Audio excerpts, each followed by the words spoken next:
The scholar who said too much.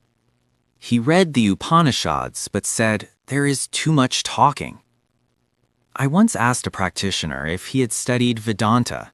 He had read the Upanishads and the commentaries of Shankara, but his critique was blunt. There is too much talking, too many books, lectures, and arguments. They lack experience.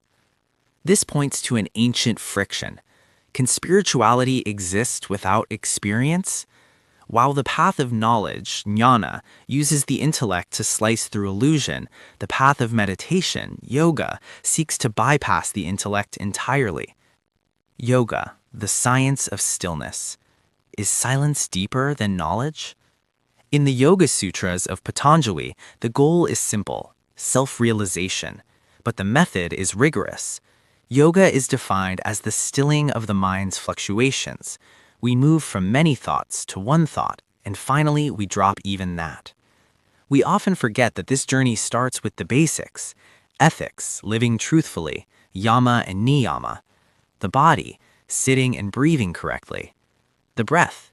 A yoga master once noted that many in the West hardly breathe, trapped in shallow, stressed chest breathing.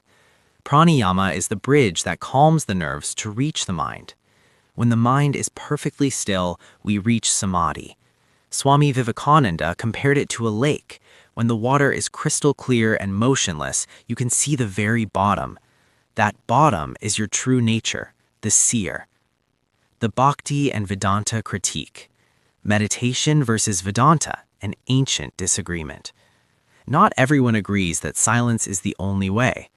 A devotee, a bhakti, would ask, why sit in silence when I can sing the name of Rama or Krishna?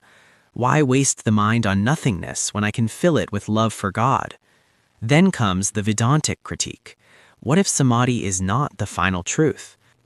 Vedanta warns that even in the highest meditation, you might still feel like a limited soul, a tiny spark of awareness in a massive universe.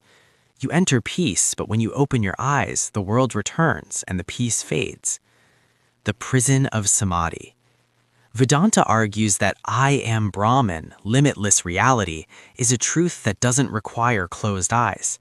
If you can only find God in deep meditation, you have essentially locked your beloved in the prison of Samadhi and thrown away the key. Realization should be like seeing a wooden table. Does the shape of the table hide the wood? No. Does the movie hide the screen? No.